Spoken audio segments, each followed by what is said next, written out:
नमस्कार विद्यार्थी मित्रांनो, मी कोमल धस आपणा सर्वांचं सहर्ष स्वागत करीत आहे आपल्या JS एज्युकेशन या यूट्यूब चॅनलवर।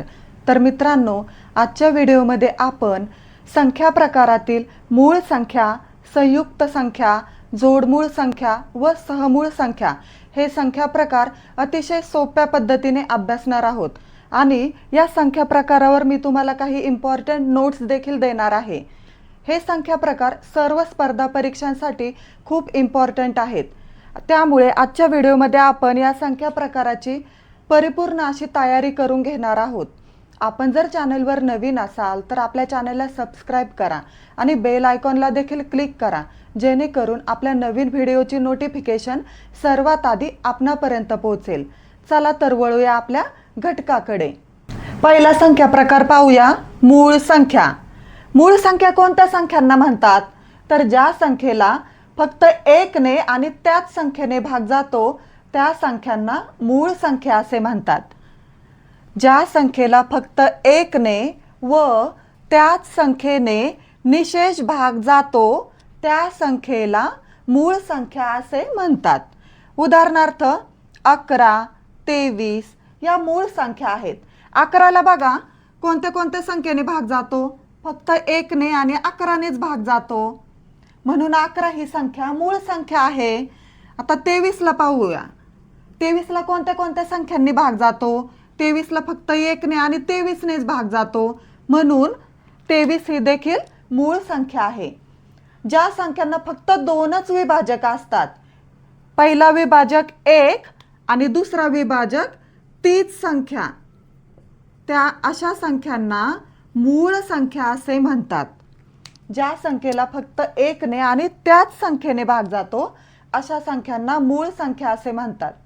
आता आपण पुढचा संख्या प्रकार पाहूया, संयुक्त संख्या। संयुक्त संख्या म्हणजे काय? तर ज्या संख्येला 1 व ती संख्या याशिवाय इतरही काही संख्यांनी निशेष भाग जातो अशा संख्येला संयुक्त संख्या असे म्हणतात। बघा, ज्या संख्येला 1 व ती संख्या याशिवाय इतरही संख्यांनी निशेष भाग जात असेल तर त्या संख्येला संयुक्त संख्या असे म्हणतात। उदाहरणार्थ 8। आता या 8 ला 1 ने भाग जातो, 8 ने भाग जातो, 2 ने भाग जातो आणि 4 ने देखील निशेष भाग जातो, म्हणून 8 ही संख्या संयुक्त संख्या आहे। आता 15 ला बघा 1 ने भाग जातो, 15 ने भाग जातो, 3 ने भाग जातो आणि 5 ने देखील निशेष भाग जातो, म्हणून ही संख्या संयुक्त संख्या आहे। कारण या संख्यांना 1 आणि तीच संख्या याशिवाय इतरही काही संख्यांनी निशेष भाग जातो, म्हणून या संख्या संयुक्त संख्या आहेत। आता आपण 1 ते 100 पर्यंत मूळ संख्या किती आहेत, संयुक्त संख्या किती आहेत ते पाहूया। बघा, मी इथं 1 ते 100 पर्यंत अंक लिहिले आहेत आणि यामध्ये मूळ संख्या कोणत्या आहेत, संयुक्त संख्या कोणत्या आहेत ते आपल्याला शोधायचं आहे। आपण मूळ संख्या शोधून त्याला गोल करूया आणि राहिलेल्या संख्या मग संयुक्त संख्या असतील। आता पहिली संख्या पाहूया, 1। आता मूळ संख्या कोणत्या संख्येला म्हणतात? तर ज्या संख्येला फक्त 1 ने आणि त्याच संख्येने निशेष भाग जातो ती संख्या मूळ संख्या असते। तर 1 ला फक्त 1 नेच भाग जातो, म्हणजे 1 ला विभाजक किती आहेत? फक्त 1च आहे आणि मूळ संख्यांना 2 विभाजक असतात, म्हणून 1 ही संख्या मूळही नाही आणि संयुक्तही नाही। आता 2 ही संख्या पाहूया। 2 ला 1 ने भाग जातो आणि 2 ने भाग जातो, म्हणजे 2 ही संख्या मूळ संख्या आहे। 2 ही संख्या एकमेव सममूळ संख्या आहे। मूळ संख्या या विषम असतात, परंतु 2 ही संख्या समसंख्या असून सुद्धा मूळ संख्या आहे। बघा, मूळ संख्यांना मी असं गोल करते। 2 ही सर्वात लहान मूळ संख्या आहे। आता 2 नंतर 3 ला पाहू। 3 ला कोणत्या कोणत्या संख्यांनी भाग जातो? तर 3 ला 1 ने आणि 3 नेच निशेष भाग जातो, म्हणजे 3 ही सुद्धा मूळ संख्या आहे। मूळ संख्यांना फक्त 2च विभाजक असतात, एक विभाजक म्हणजे 1 आणि दुसरा विभाजक तीच संख्या। आता 4 ही संख्या मूळ संख्या आहे का? नाही। 4 ला 1 आणि 4 शिवाय 2 ने देखील निशेष भाग जातो, म्हणजे ही संख्या मूळ संख्या नाही. 5 ही संख्या मूळ संख्या आहे, कारण 5 ला फक्त 1 ने आणि 5 नेच भाग जातो. 7 ही सुद्धा मूळ संख्या आहे. 2 3 5 7 2 ते 10 पर्यंत किती मूळ संख्या आहेत, तर 4 मूळ संख्या आहेत. आता 11 ते 20 पर्यंतच्या मूळ संख्या पाहूया. 11 ही देखील मूळ संख्या आहे. 13 ही सुद्धा मूळ संख्या आहे. 17 ही सुद्धा मूळ संख्या आहे आणि 19 ही सुद्धा मूळ संख्या आहे, कारण या संख्यांना फक्त 1 ने आणि त्याच संख्येने निशेष भाग जातो, म्हणून या संख्या मूळ संख्या आहेत. आता 21 ते 30 पर्यंतच्या मूळ संख्या कोणत्या आहेत ते पाहूया. 21 ही संख्या संयुक्त संख्या आहे. 22 सुद्धा संयुक्त आहे. 23 ही संख्या मूळ संख्या आहे, कारण 23 ला फक्त 1 ने आणि 23 नेच निशेष भाग जातो. 24 25 26 27 या संयुक्त संख्या आहेत. 28 ही सुद्धा संयुक्त संख्या आहे आणि 29 ही संख्या मूळ संख्या आहे. ह्या मूळ संख्यांना मी गोल केला आहे आणि राहिलेल्या संख्या या संयुक्त संख्या आहेत. मग 21 ते 30 पर्यंत मूळ संख्या किती आहेत, फक्त 2च आहेत, 23 आणि 29.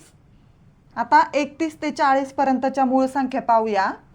31 ही मूळ संख्या आहे आणि 37 ही सुद्धा मूळ संख्या आहे. इथं फक्त 2च मूळ संख्या आहेत आणि राहिलेल्या संख्या या संयुक्त संख्या आहेत. आता 41 ते 50 पर्यंत किती मूळ संख्या आहेत ते पाहूया. 41 ही संख्या मूळ संख्या आहे. 43 आणि 47 या संख्या मूळ संख्या आहेत. आता 51 ते 60 पर्यंतच्या मूळ संख्या पाहूया. 51 ही संख्या संयुक्त संख्या आहे. बऱ्याच मुलांचं इथं कन्फ्युजन होतं. त्यांना असं वाटतं की 51 ही संख्या मूळ संख्या आहे, परंतु 51 ला 17 ने भाग जातो, 3 ने भाग जातो, त्यामुळे ही संख्या मूळ संख्या नाही. 53 ही संख्या मूळ संख्या आहे. 53 आणि 59. 51 ते 60 पर्यंत सुद्धा 2च मूळ संख्या आहेत, 53 आणि 59. 57 ही सुद्धा संयुक्त संख्या आहे. इथं सुद्धा मुलांचं कन्फ्युजन होतं. इथं बघा, संख्येतील अंकांची बेरीज करून पाहूया. 5 अधिक 7 12. संख्येतील अंकांच्या बेरजेला जर 3 ने निशेष भाग जात असेल तर त्या पूर्ण संख्येला 3 ने निशेष भाग जातो. इथं 3 ने निशेष भाग जातो. 19 ने सुद्धा निशेष भाग जातो, कारण 19 त्रिक 57, म्हणजे ही संख्या संयुक्त संख्या आहे. आता 61 ते 70 पर्यंतच्या मूळ संख्या पाहूया. 61 ही संख्या मूळ संख्या आहे. आपल्याला असं वाटतं की 63 ही मूळ संख्या आहे, परंतु 63 ला 21 ने निशेष भाग जातो, 3 ने निशेष भाग जातो, 21 त्रिक 63, 9 ने देखील निशेष भाग जातो, म्हणून ही संख्या संयुक्त संख्या आहे. आता पुढची पाहूया. इथं 67. 67 ही संख्या मूळ संख्या आहे. 61 ते 70 पर्यंत फक्त 2च मूळ संख्या आहेत, 61 आणि 67. आता पुढच्या पाहूया. इथं 71 73 आणि 79 या 3 संयुक्त संख्या आहेत. आता 81 ते 90 पर्यंतच्या मूळ संख्या पाहूया. 83 आणि 89. इथं फक्त 2च मूळ संख्या आहेत. आता 91 ते 100 पर्यंतच्या मूळ संख्या पाहूया. 97 ही संख्या मूळ संख्या आहे. इथं कन्फ्युजन होतं आपलं 91 मध्ये आणि 93 मध्ये, परंतु या संयुक्त संख्या आहेत. या 91 ला 13 ने 7 ने निशेष भाग जातो, 13 7 91, म्हणून ही संख्या संयुक्त संख्या आहे. आणि या 93 ला 31 ने 3 ने 1 ने आणि 93 ने निशेष भाग जातो, 31 त्रिक 93, म्हणून ही देखील संयुक्त संख्या आहे. आता आपण मूळ संख्या किती आहेत ते काउंट करूया, मग राहिलेल्या संख्या या संयुक्त संख्या असतील. 1 2 3 4 5 6 7 8 9 10 11 12 13 14 15 16, 17, 18, 19, 20, 21, 22, 23, 24 आणि 25. म्हणजे 1 ते 100 पर्यंत एकूण मूळ संख्या किती आहेत? तर 25 आहेत. 25 मूळ संख्या आहेत 1 ते 100 पर्यंत. आणि संयुक्त संख्या, राहिलेल्या संख्या या संयुक्त संख्या आहेत. मग संयुक्त संख्या किती आहेत? तर 74. 74 संख्या संयुक्त संख्या आहेत.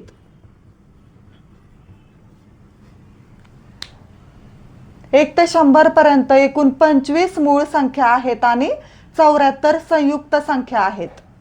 आता आपण मूळ संख्या व संयुक्त संख्या यातील काही इम्पॉर्टंट पॉइंट्स पाहूया. बघा, 2 ही सर्वात लहान मूळ संख्या आहे. सर्वात लहान मूळ संख्या कोणती आहे? तर 2 आहे. आणि ही सर्वात लहान मूळ संख्या तर आहेच, शिवाय एकमेव सममूळ संख्या आहे. म्हणजे 2 ही अशी एक संख्या आहे की जी संख्या सम असून सुद्धा मूळ संख्या आहे. कारण बाकीच्या मूळ संख्या या विषम संख्या आहेत आणि 2 ही एकमेव सममूळ संख्या आहे. आता पुढचा पॉइंट पाहूया. 3 ही सर्वात लहान विषम मूळ संख्या आहे. सर्वात लहान विषम मूळ संख्या कोणती आहे? तर 3 आहे. 11 ही 2 अंकी सर्वात लहान मूळ संख्या आहे. आपल्याला एक्झाम मध्ये क्वेश्चन विचारले जाऊ शकतात. 2 अंकी सर्वात लहान मूळ संख्या कोणती? 2 अंकी सर्वात मोठी मूळ संख्या कोणती? तर 2 अंकी सर्वात लहान मूळ संख्या कोणती आहे? तर 11 आहे. 11 ही 2 अंकी सर्वात लहान मूळ संख्या आहे. आणि 97 ही 2 अंकी सर्वात मोठी मूळ संख्या आहे. आता आपण संयुक्त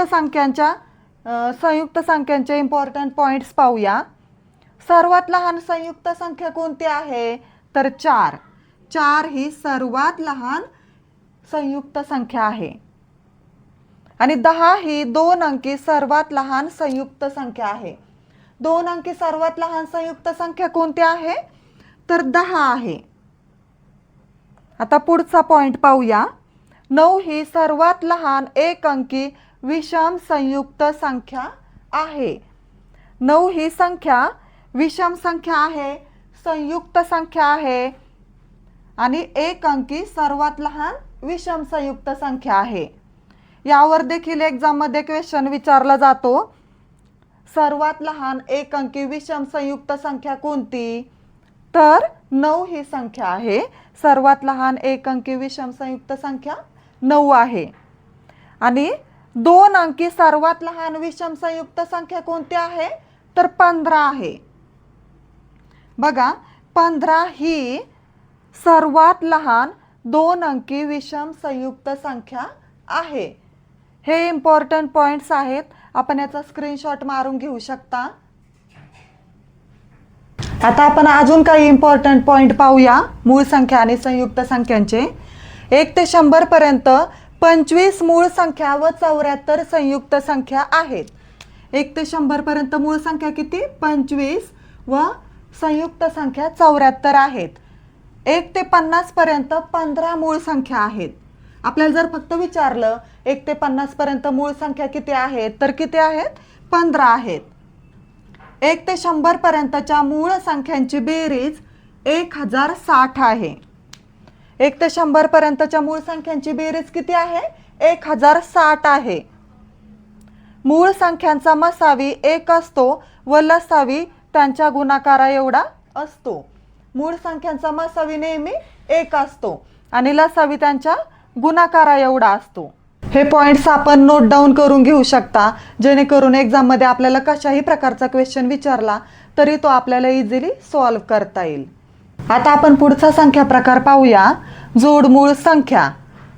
जेव्हा 2 मूळ संख्यांच्या दरम्यान जर एक संयुक्त संख्या येत असेल तर त्या संख्यांना जोडमूळ संख्या असे म्हणतात. जेव्हा 2 मूळ संख्यांच्या दरम्यान एक संयुक्त संख्या येते तेव्हा त्या 2 संख्यांना जोडमूळ संख्या असे म्हणतात. आणि या जोडमूळ संख्यांना जुळ्या मूळ संख्या असेही म्हणतात. आता आपण याचे एक्झाम्पल पाहूया. उदाहरणार्थ 3 5. बघा या 3 आणि 5 मध्ये एक संयुक्त संख्या येते. ह्या 3 आणि 5 ह्या मूळ संख्या आहेत आणि याच्यामध्ये एक संयुक्त संख्या आहे 4. मग जेव्हा दोन मूळ संख्यांच्या दरम्यान एक संयुक्त संख्या येते तेव्हा त्या मूळ संख्यांच्या जोडीला जोडमूळ संख्या असे म्हणतात. 1 ते 100 पर्यंत जोडमूळ संख्यांच्या एकूण 8 जोड्या आहेत. किती जोड्या आहेत? 8 जोड्या आहेत. आता आपण त्या संख्या लिहूया. जोडमूळ संख्या 3 5 5 7. बघा 5 आणि 7च्या मध्ये 6 येते. 6 ही संयुक्त संख्या येते. 5 आणि 7च्या मध्ये 6 ही संयुक्त संख्या येते. म्हणून या दोन संख्या जोडमूळ संख्या आहेत. पुढची जोडमूळ संख्यांची जोडी आहे 11 13 17 19 29 31 41 43. या जोडमूळ संख्यांच्या जोड्या आहेत 59 61 आणि शेवटची जोडी आहे 71 73. बघा किती जोड्या आहेत? 1 2 3 4 5 6 7 8. 1 ते 100 पर्यंत जोडमूळ संख्यांच्या एकूण 8 जोड्या आहेत. बघा या दोन मूळ संख्यांच्या दरम्यान एक संयुक्त संख्या येते. 17 आणि 19च्या मध्ये 18 येते. 18 ही संयुक्त संख्या आहे. 29 आणि 31 या दोन मूळ संख्यांच्या दरम्यान 30 ही संख्या येते. 11 आणि 13च्या दरम्यान 12 ही संख्या येते. अशा प्रकारे जेव्हा दोन मूळ संख्यांच्या दरम्यान एक संयुक्त संख्या येते तेव्हा त्या मूळ संख्यांच्या जोडीला जोडमूळ संख्या असे म्हणतात. आता शेवटचा संख्या प्रकार पाहूया. सहमूळ संख्या. बघा सहमूळ संख्या कोणत्या संख्यांना म्हणतात? ज्या दोन संख्यांचा सामायिक विभाजक 1 असतो. ज्या दोन संख्यांचा सामायिक विभाजक फक्त 1 हाच असतो त्या दोन संख्या एकमेकींच्या सहमूळ संख्या असतात. उदाहरणार्थ 25 39. आता आपण 25 आणि 39चे विभाजक लिहू. 25 आणि 39. बघा 25ला 1 ने भाग जातो, 5 ने भाग जातो आणि 25 ने भाग जातो. आता 39चे विभाजक पाहूया. 39ला 1 ने भाग जातो, 3 ने भाग जातो, 13 ने भाग जातो आणि 39 ने भाग जातो. आता इथं सामायिक विभाजक पाहूया आपण. इथं 1 आहे, इथं 1 आहे. आता पुढचे बघा इथं 5 25 आहेत. खाली कुठं आहेत का 5 25? किंवा इथले 3 13 39 वर आहेत का नाहीत? इथं सामायिक विभाजक फक्त 1 हाच आहे. मग जेव्हा दोन संख्यांचा सामायिक विभाजक फक्त 1 हाच असतो त्यामध्ये दुसरा कोणताही सामायिक विभाजक नसतो तेव्हा ती जोडी सहमूळ संख्यांची जोडी असते. आता या सहमूळ संख्या ओळखायच्या कशा ते आपण पाहूया. कोणत्या संख्या सहमूळ संख्या असतात? दोन क्रमवार संख्या या सहमूळ संख्या असतात. दोन क्रमवार संख्या या सहमूळ संख्या असतात. उदाहरण पाहूया. 13 14. बघा या दोन क्रमवार नैसर्गिक संख्या आहेत. 13चे आणि 14चे विभाजक लिहूया. 13ला 1 ने आणि 13 ने भाग जातो आणि 14ला 1 ने 2 ने 7 ने आणि 14 ने भाग जातो. आता बघा इथं सामायिक विभाजक फक्त 1 हाच आहे. दुसरा कोणताही सामायिक विभाजक नाही. म्हणजे दोन क्रमवार संख्या या सहमूळ संख्या असतात. मग कोणत्याही क्रमवार संख्या घ्या. इथं आपण 13 आणि 14 घेतले. तुम्ही कोणत्याही क्रमवार नैसर्गिक संख्या घेऊ शकता. त्या संख्या एकमेकींच्या सहमूळ संख्या असतात. 89 90 या सुद्धा सहमूळ संख्या आहेत. 15 16. दोन क्रमवार नैसर्गिक संख्या या सहमूळ संख्या असतात. अजून कोणत्या संख्या सहमूळ संख्या असतात? दोन क्रमवार विषम संख्या या सुद्धा सहमूळ संख्या असतात. दोन क्रमवार विषम संख्या या सहमूळ संख्या असतात. आता आपण दोन क्रमवार विषम संख्या घेऊया. 15, 17. बघा 15च्या पुढची विषम संख्या आहे 17. ही सुद्धा सहमूळ संख्यांची जोडी आहे. 15चे विभाजक लिहूया 1, 3, 5 आणि 15 आणि 17चे विभाजक 1 आणि 17. इथं बघा फक्त एक हाच सामायिक विभाजक आहे म्हणून ही सहमूळ संख्यांची जोडी आहे. अजून एक एक्झाम्पल घेऊया. 2 क्रमवार विषम संख्या 75 आणि 77. ही सुद्धा सहमूळ संख्यांची जोडी आहे कारण या 2 क्रमवार विषम संख्या आहेत. आता आपण यांचे विभाजक लिहूया. 75ला 1 ने भाग जातो, 5 ने भाग जातो, 15 ने भाग जातो, 3 ने भाग जातो आणि 75 ने भाग जातो. आणि 77चे विभाजक लिहूया 1 ने, 11 ने आणि 77 ने भाग जातो. बघा इथं सुद्धा सामायिक विभाजक फक्त एक हाच आहे, दुसरा कोणताही सामायिक विभाजक नाही. म्हणजे 2 क्रमवार विषम संख्या या सुद्धा सहमूळ संख्या असतात. 2 क्रमवार संख्या, 2 क्रमवार नैसर्गिक संख्या या सहमूळ संख्या असतात. 2 क्रमवार विषम संख्या या सुद्धा सहमूळ संख्या असतात. 2 मूळ संख्या या सुद्धा सहमूळ संख्या असतात. 2 मूळ संख्या या सुद्धा सहमूळ संख्या असतात कारण त्यांचा सुद्धा सामायिक विभाजक फक्त एक हाच असतो. आपण याचं एक एक्झाम्पल घेऊया. इकडे घेऊया 2 मूळ संख्या 3 आणि 5. बघा इथं सामायिक विभाजक फक्त एकच आहे. 3चे विभाजक 1 आणि 3 आणि 5चे विभाजक 1 आणि 5. इथं सामायिक विभाजक फक्त एकच आहे म्हणजे ही सुद्धा सहमूळ संख्यांची जोडी आहे. 2 मूळ संख्या या सुद्धा सहमूळ संख्या असतात. 2 समसंख्या या सहमूळ संख्या नसतात. बघा सहमूळ संख्या कशा ओळखायच्या? 2 क्रमवार नैसर्गिक संख्या या सहमूळ संख्या असतात. 2 क्रमवार विषम संख्या या सुद्धा सहमूळ संख्या असतात. 2 मूळ संख्या या सुद्धा सहमूळ संख्या असतात. आणि अशा प्रकारचे जर संख्या नसतील तर त्यांचे विभाजक काढायचे आणि विभाजक काढून त्यांचे सामायिक विभाजक शोधायचे. जर एक हाच सामायिक विभाजक असेल तर ती जोडी सहमूळ संख्यांची असते. तर अशा प्रकारे आजच्या व्हिडिओमध्ये आपण संख्या प्रकारातील मूळ संख्या, संयुक्त संख्या, जोडमूळ संख्या, सहमूळ संख्या हे संख्या प्रकार अतिशय सोप्या पद्धतीने अभ्यासले आहेत. आपल्याला जर हा व्हिडिओ आवडला असेल आणि मी सांगितलेलं जर समजत असेल तर व्हिडिओला लाईक करा, शेअर करा आणि आपल्या JS एज्युकेशन या चॅनलला सबस्क्राईब करा. थँक्यू.